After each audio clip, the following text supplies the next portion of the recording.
لله رب العالمين والعاقبة للمتقين والصلاة والسلام على سيد المرسلين عن أنس رضي الله تعالى عنه قال أقبل نبي الله صلى الله عليه وسلم إلى المدينة وهو مردف أبا بكر وأبو بكر رضي الله تعالى عنه شيخ يعرف ونبي الله صلى الله عليه وسلم شاب لا يعرف. الحمدللہ ہم سیرت النبی صلی اللہ علیہ وسلم کے جو ہمارے پروگرام چل رہے ہیں ہجرت پہ ہیں. جب آپ نے مکہ چھوڑا اور مدینہ کی طرف تشریف لے جا رہے تھے، اللہ تعالی ہم سب کا اس جگہ پہ بیٹھنا قبول فرمائے. آج اس دور میں دین سیکھنا مشکل نہیں ہے، بہت آسان ہے، لیکن پھر بھی انسان ہے سستی کر جاتا ہے. آپ دیکھیں صحابہ کرام اور محدثین ایک ایک حدیث لینے کے لیے سینکڑوں کلومیٹر سفر پیدل طے کر کے جایا کرتے تھے. اور اتنی بڑی فضیلت ہے، جیسے سنن ابی داؤد کے اندر حدیث موجود ہے کہ جو دین سیکھنے کے لیے نکلتا ہے دنیا کی ہر چیز اس کے لیے دعا کرتی ہے، حتیٰ کہ چیونٹی اپنی بل کے اندر، مچھلیاں پانی کے اندر اس کے لیے دعائیں کرتی ہیں. دعا کریں اللہ تعالی ہمیں دین کی سمجھ عطا فرمائے. دیکھیں دین سیکھنا ویسے ہی ضروری ہے جیسے عبادات ضروری ہے. نماز فرض ہے نا، تو نماز کا جو علم ہے اس کا طریقہ ہے وہ بھی فرض ہے. اگر اس طریقے کے بغیر آپ سیکھیں گے تو جتنی مرضی نمازیں پڑھ لیں، اگر رسول اللہ صلی اللہ علیہ وسلم کے طریقے کے خلاف ہوں گی تو ان کا تو ثواب نہیں ملے گا. ایک بندہ اس نے 70 سال عبادت کی، اب وہ ہر رکعت میں 3 سجدے کر رہا ہے تو کیسے اس کو ثواب ملے گا؟ اس لیے ہمارے لیے ضروری ہے. قرآن میں اللہ فرماتے ہیں فَلَوْلَا نَفَرَ مِن كُلِّ فِرْقَةٍ مِّنْهُمْ طَائِفَةٌ لِيَتَفَقَّهُوا فِي الدِّينِ کہ تم اتنا تو دین سیکھ لو کہ جو تمہارے روزمرہ کے معاملات ہیں اس میں تم سدھر جاؤ. کیوں نہیں ایسے گروہ، ایسے لوگ تم سے نکلتے کہ جو اللہ کا دین سیکھیں اور پھر اپنے لوگوں کو ڈرائیں؟ آج کل ہمارے معاشرے کے اندر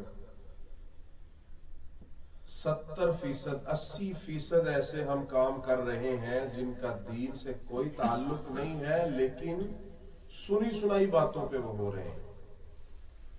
اور میں نے تو یہ دیکھا ہے کہ اگر کسی بھائی کا یہ دعویٰ ہے کہ میں فلاں امام کو فالو کرتا ہوں، جو وہ کام کر رہا ہے وہ ان سے بھی ثابت نہیں اور یہ کری جا رہا ہے. اس کی کئی مثالیں موجود ہیں. کس لیے کر رہا ہے؟ سنی سنائی باتوں پہ کر رہا ہے، اس کو پتہ نہیں ہے. تو اس لیے دین سیکھنا ضروری ہے. آج کل کے دور میں تو بہت آسان ہے، کوئی پابندی نہیں ہے، کوئی کچھ نہیں ہے. اللہ تعالی ہمیں ہمارے کاروبار کے ساتھ ساتھ دین کو بھی ٹائم دینے کی توفیق عطا فرمائے، اور اللہ آپ کا آنا قبول کرے. آپ اپنی مصروفیات میں سے ٹائم نکال کے آئے ہیں، اللہ تعالی آپ کی دنیا آخرت بہتر کرے.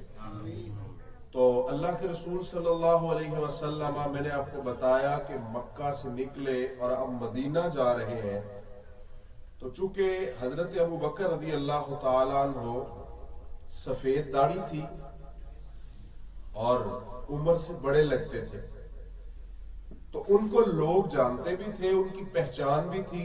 اور صحیح بخاری حدیث نمبر 3911 حضرت انس رضی اللہ تعالیٰ عنہ فرماتے ہیں کہ جب مدینہ کی طرف تشریف لے جا رہے تھے تو راستے میں بے شمار لوگ ملتے.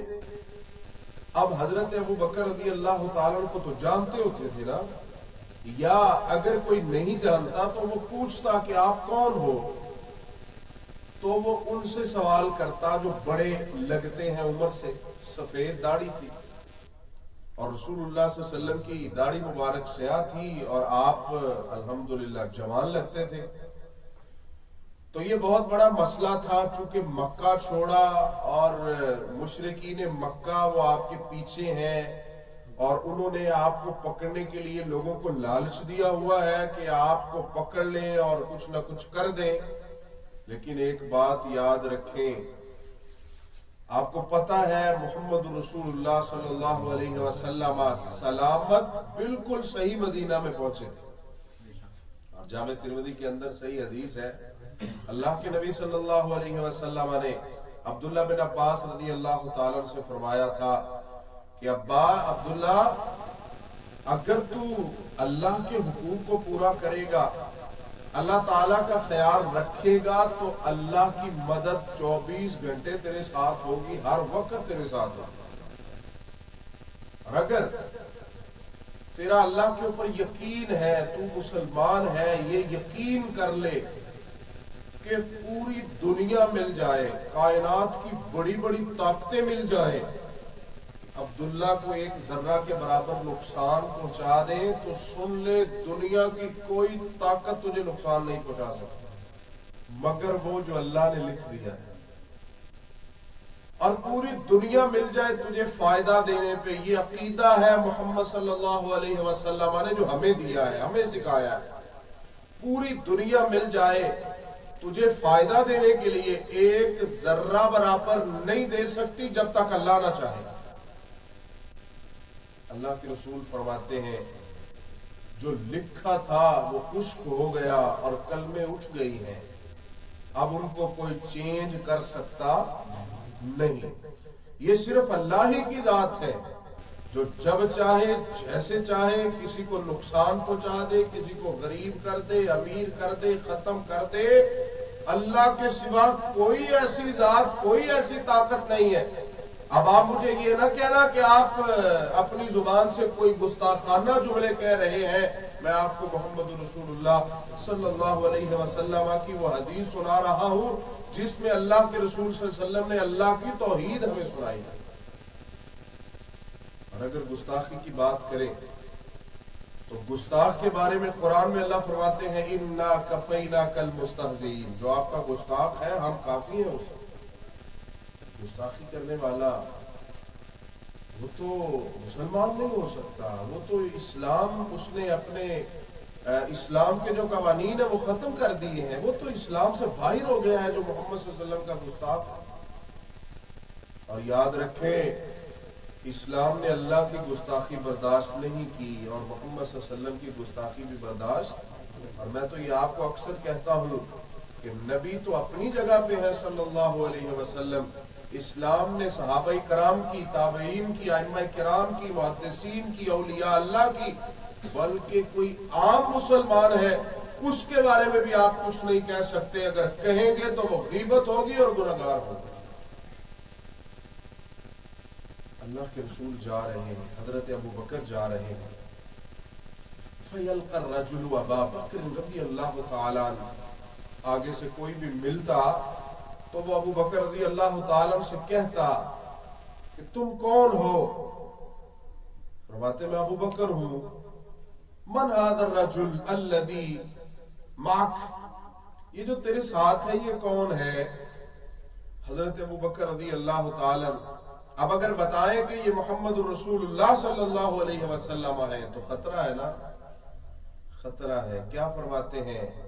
فَيَقُولْ هَذَا الرَّجُلُ يَهْدِينِ السَّبِيلِ، یہ وہ ہستی ہے جو مجھے راستہ بتا رہی ہے، جو میری اصلاح کر رہی ہے، یعنی سبیل الخیر. یہ وہ ہستی ہے جس کو میں نے اپنا نبی مان لیا ہے، اور یہ وہ ہستی ہے جس نے مجھے شرک سے ہٹا کر اللہ کی توحید پہ لگایا. یہ وہ ہستی ہے جو مجھے صراط مستقیم کی طرف چلا بتا رہی ہے کہ یہ صراط مستقیم ہے، یہ حق ہے، یہ باطل ہے، یہ سچ ہے، یہ جھوٹ ہے، یہ توحید ہے، یہ شرک ہے. یہ وہ ہستی ہے جو مجھے راہ بتا رہی ہے. اب حضرت ابو بکر رضی اللہ تعالیٰ عنہ یہ کلمات کہتے اور آگے چلے جاتے. دیکھیں کتنی مشکلات ہوں گی،